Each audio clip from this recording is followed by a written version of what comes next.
Hi, are you tired of information overload? There are way too many technical videos on how to build a PC.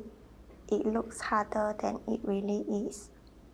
Everyone's an expert, and it seems like you also have to be one to start building. You watch tons of videos, yet you cannot imagine how from start to finish. Just exactly how much do you need to know to build a PC? This noob just built her first PC, so rest assured you're in safe hands. I'll show you just how little I know and so much more that I don't need to know for now. You can always build on existing knowledge. The number one aim is to not fry your board. Never fry your board because that's throwing your money away. Building a PC is actually not any harder than installing a newly bought TV. Just screw and plug in some cables. Of course, as with frying eggs, there are easy and difficult modes. You don't need to know all about eggs to fry an egg, but some people can still mess up, while others are too pro. Here we do the easy mode.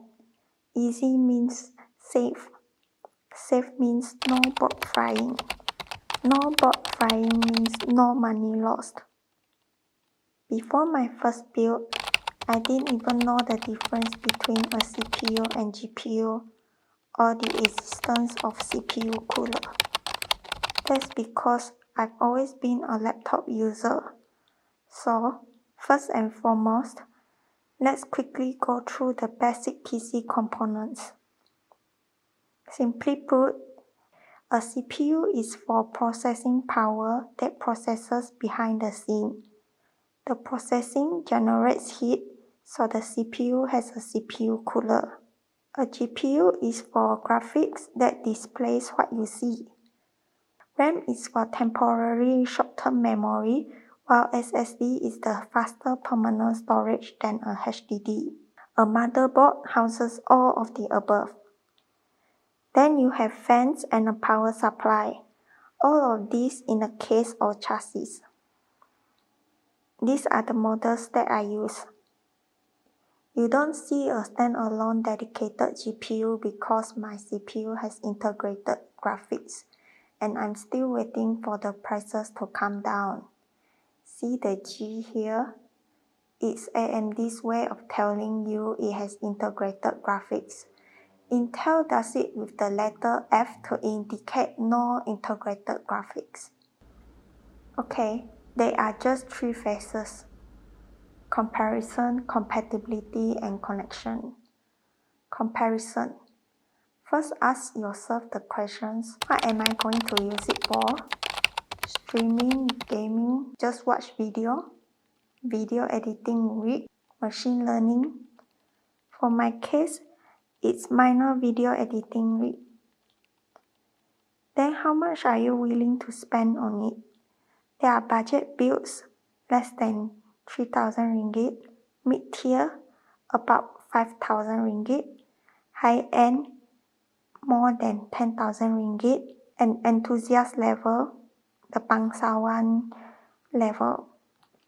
For me, it's higher mid-tier, 5,000 to 10,000 ringgit. With this in mind, we start to compare specs and prices. The easiest is to head to pcpartpicker.com or pcbuilder.net and follow the list there. If you have specific software you want to run, check the system requirement, as known as the minimum PC specifications to run the software. If you insist to pick and choose your own list like me, research more on forums such as Reddit, use teddit.net, r/PCMasterRace, or r/BuildAPC. You can even follow the list that PC shops publish on Facebook.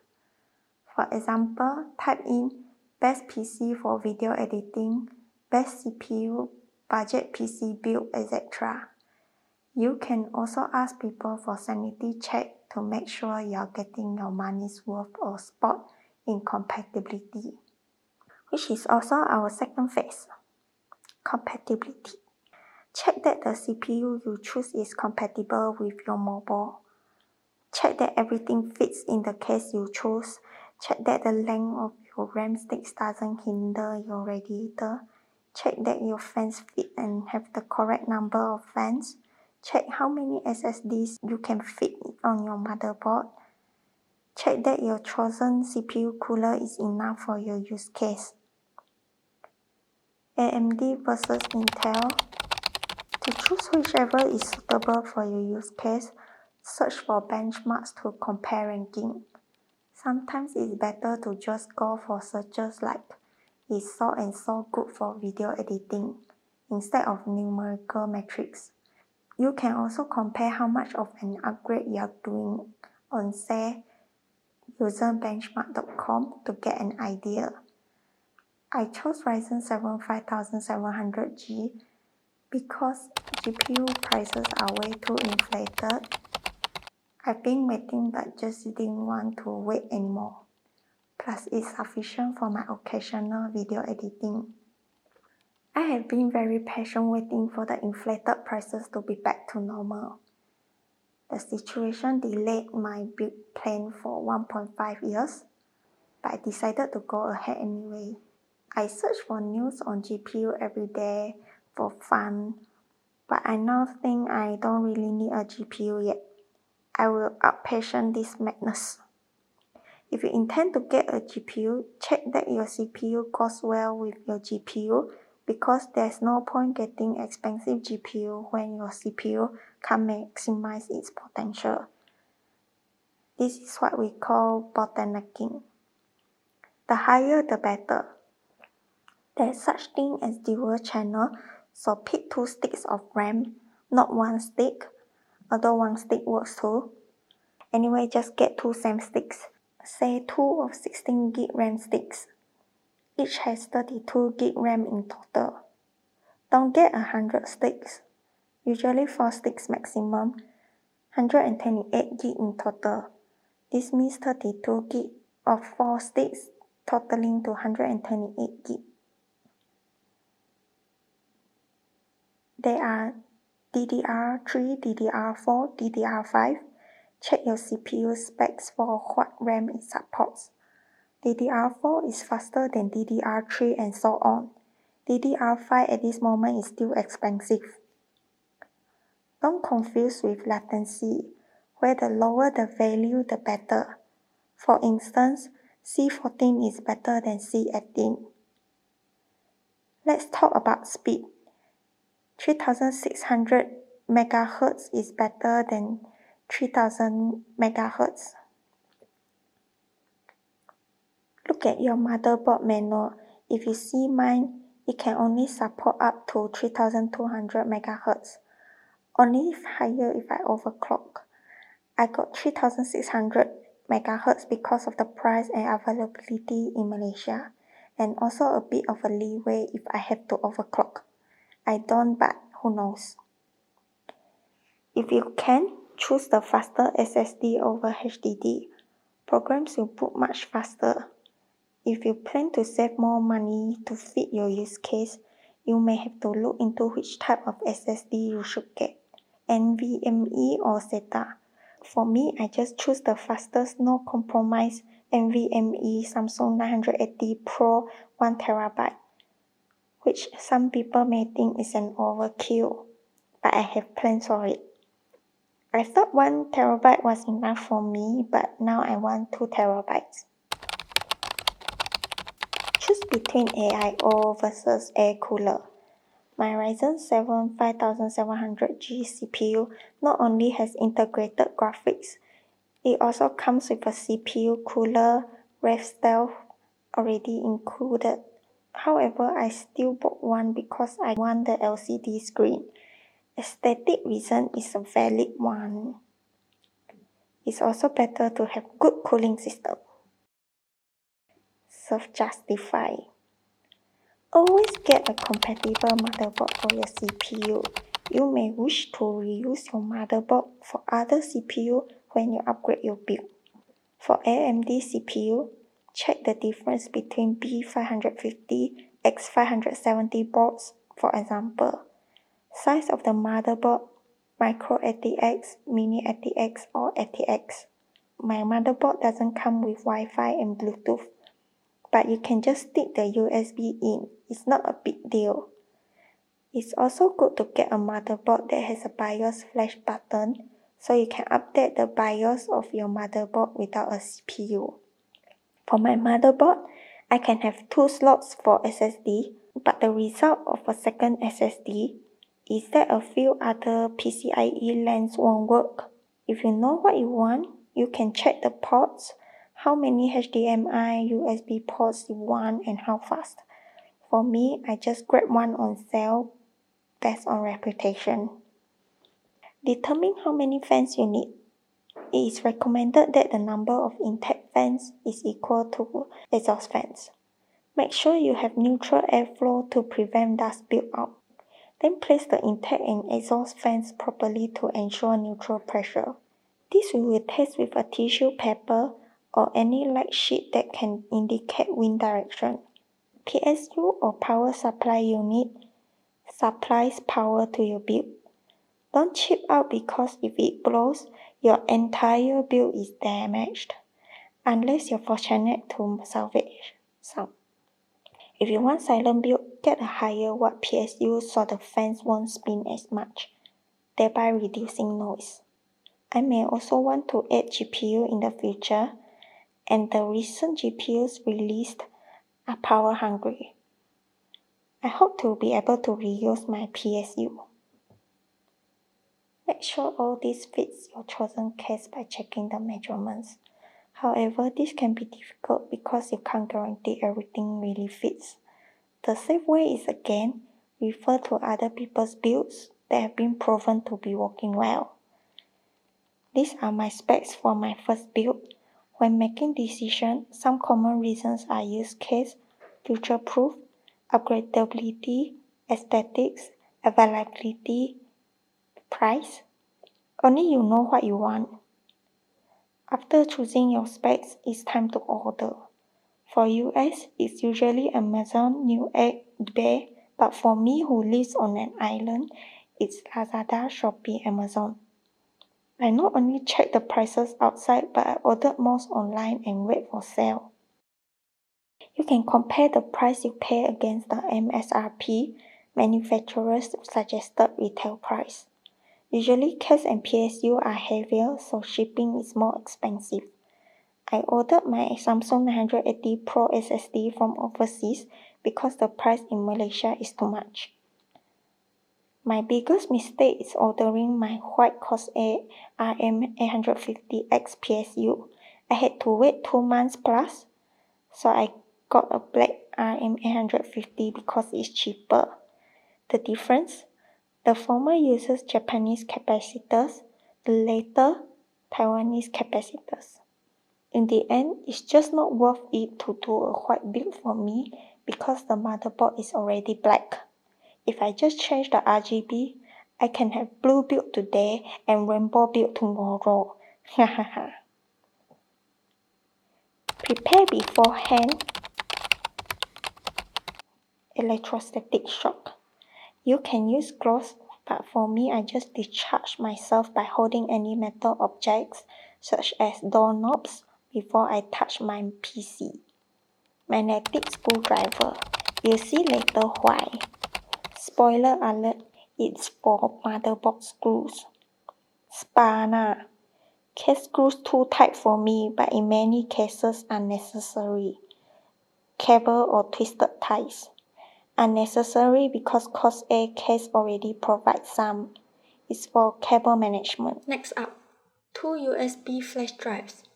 The flash drives that I use are MT16GB formatted to FAT32. Prepare one flash drive for BIOS and another one for OS. It's good to keep them on the ready even after building your PC because you may suddenly have to overhaul your system. wired keyboard and wired mouse. It's recommended to have this on hand, but if you don't, you can watch later as I use only wireless mouse to navigate the BIOS and Windows because I don't have a wired keyboard and wired mouse. It's not that fun because nobody shows how and I'm just betting my luck. Having done that, it's possible to set up BIOS and Windows using just a wireless mouse with its dongle, but it's also quite a hassle. Anyway, make your life easier by getting them ready. Then comes the D-Day. No amount of knowledge will fully prepare for this day. That's the nature because everyone's requirements and preferences are different. Worry not. There are manuals, forums, and tutorial videos. When I first saw my parts, I had mental breakdown and shit many times in the toilet for real. So I just unboxed them and watched tutorials along the way. We always start with the easy part, RAM. The motherboard manual tells me here. Pay attention to the slot. If you have 2 RAM sticks, use these 2 slots. There are 4 slots in total for this motherboard, so 4 is the maximum. Press both sides and slide them in. Next up is the SSD. It's easy but I was wrong. According to the manual, I have to remove this M2 screw and re-screw it back, but I didn't and it's still working. It's only now that I realize this mistake as I'm editing this video. Hope you avoid this mistake. However, it's not fatal. Then we have the CPU. Make sure the alignment is correct. And don't break the pins on the back of the CPU. Gently push it to its place until you hear a click. There is no need to push it in with excessive force. Push the lever stick down. And this is the Corsair 5000D airflow. Watch as I pretend to know the parts of the case.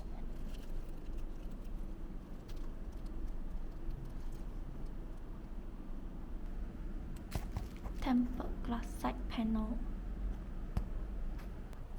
4 transmitters. Here. 220 mm fans. Here. The is tray removable SD trays. Here. These 2 HDD trays. Here. Solid side panel. Front bezel. Motherboard tray frame bracket. I'm so noob I even have problem loosening this screw. If I build a PC, I think everybody can. Now let's try to fit things in.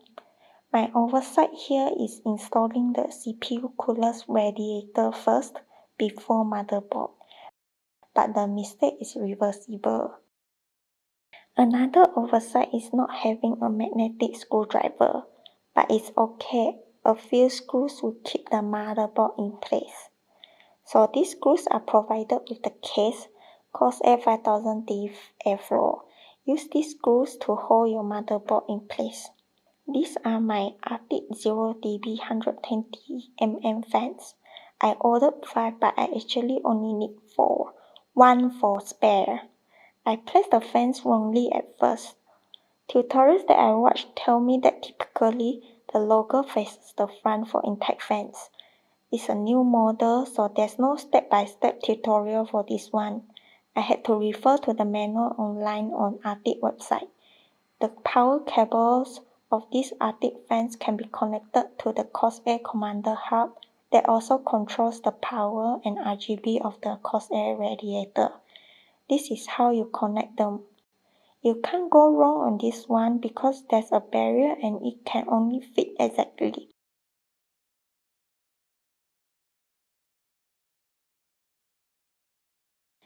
If you want to remove any of these cables, there's a small pin for you to press on. I don't own any Arctic fan hub, so I connect to the Corsair Commander hub that comes with my Corsair radiator. the RGB cables of these Arctic fans will be connected to the motherboard. Okay, with all this, 1, 2, 3, we will find the pin, the J-Rainbow pin. Here is J-Rainbow 2, can be at the bottom as well. Yes, the bottom one is here, it says here, the one J-Rainbow 1. Before my parts arrived, the part that made me most anxious was the cable connection, especially the cables from PSU and case. The motherboard looks daunting. It's actually not that difficult because you just have to find the holes that fit. These two are cables from the PSU, which you can't go wrong because they are huge and unique. This is the 24-pin cable that goes from the PSU to the motherboard, whereas this here is for the 8-pin cable labeled CPU from the PSU.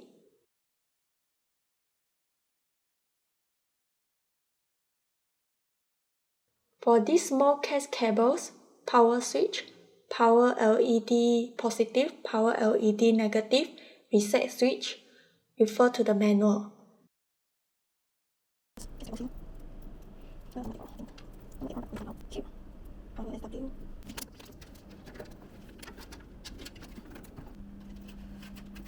Now doing this. This is JFP1. So one is HDD LED plus, which we have.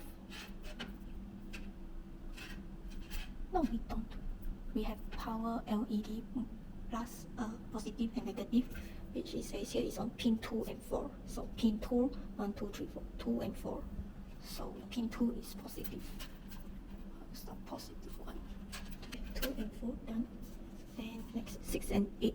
So 1, 2, 3, 4, 5, 6, 6 and 8. Here is power switch. 6 and 8 needs to be set.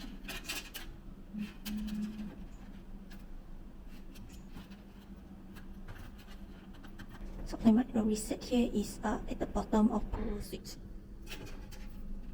I should have done reset switch first. Yeah. Reset switch first.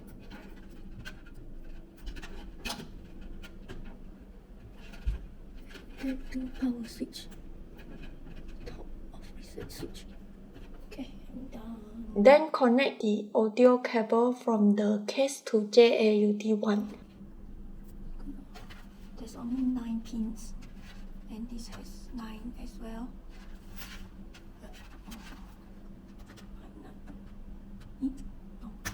Why? Why? Because it's not aligned. Just flip over. It's hard to be wrong even if you want to. This case cable goes to JUSB 4. How did I know? Only this cable fits JUSB 4. Again, it's hard to be wrong even if you want to. Okay, now this. With this SATA cable from PSU, connect to Commander Hub. The other cable from Commander Hub goes to the JUSB 2 on the motherboard.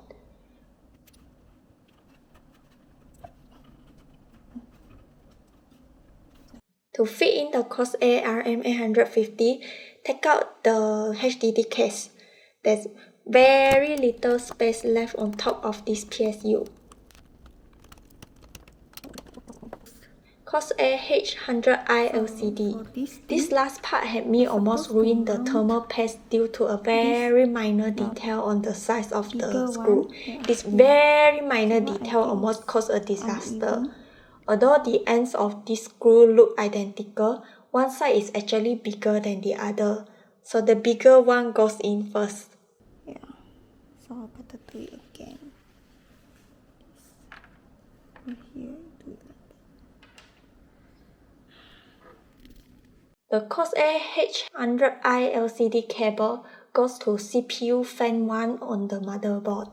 Again, you should be able to find easily because the pins are made for each other. It's a whole lot easier than I have imagined. Refer to manuals and installation videos. This video is just meant to show just how much I knew to get a PC running fine for the first time, as well as the mistakes that I have made. With this, I finished my build. The last component to be put into the case should be the radiator, but I put it in first thing because I didn't know better. I use a surge protector because I'm scared.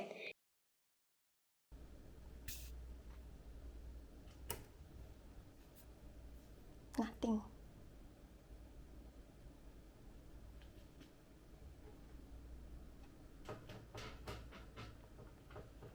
Oh, nothing.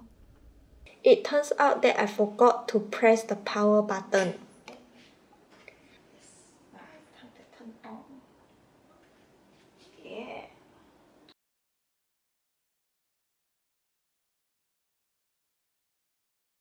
BIOS update. Not every motherboard needs to have its BIOS settings updated to be compatible with the CPU, but MSI ROM? The CPU we're using is Ryzen 7 5700G, so some older motherboards may have to be updated. Get the BIOS from the MSI Mac B550 Tomahawk webpage. Load the downloaded MSI.ROM file in an empty flash drive. Here's the tutorial that I followed. As long as I successfully turn on the PC and BIOS appears, I know I am safe. The rest will follow naturally. At least I didn't fry the board or burn down the house. Software side can be fixed by Googling anyway. OS installation. Windows this image. Simply download and run the media creation tool from Microsoft website on a spare PC with Windows installed already. Load the files in an empty flash drive. OS. If I'm not mistaken, after I insert the USB flash drive containing Windows files, I press the restart button on the case and Windows installation screen pops up. Because I'm only using a wireless mouse, I use on-screen keyboard, so it's actually possible to set up Windows without wired keyboard as long as the mouse has a dongle and can be detected by the PC without having to install the mouse driver software. Try not to minimize the on-screen keyboard. If you can't see what's behind the keyboard, you can change the opacity or resize. Once I minimized the on-screen keyboard at the local account page and couldn't get it back up again, I had to restart the PC.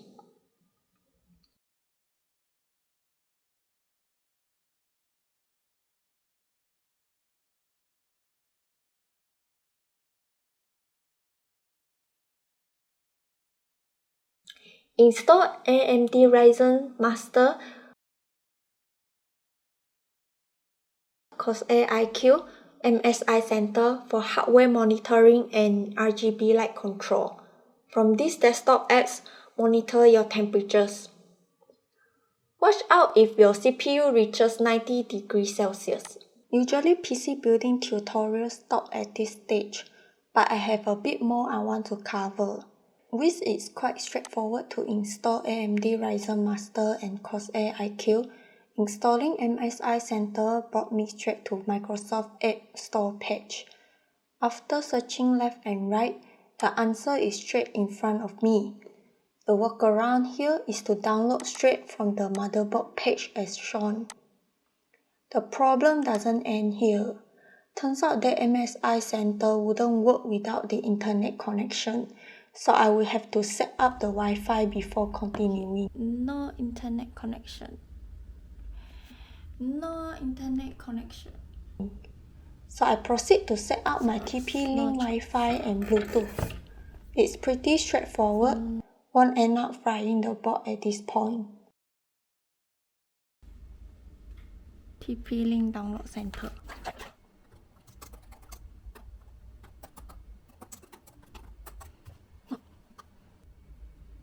Archer T3U should be somewhere here. Oh, here. Archer T3U. Okay. AC1300 should be Archer T3U. Yep. Ta-da. Archer T3U.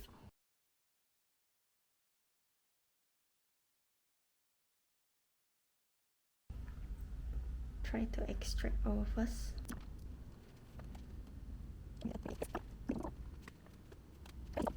Okay. You think I have nothing more to add? Next, the cable management. I'm not so confident with myself here. That's why I got the Corsair 5000D airflow, as I read that it has plenty of space for cable. I was planning to just leave them hanging like Maggi Mee strings, but I tidied them in the end. That's all.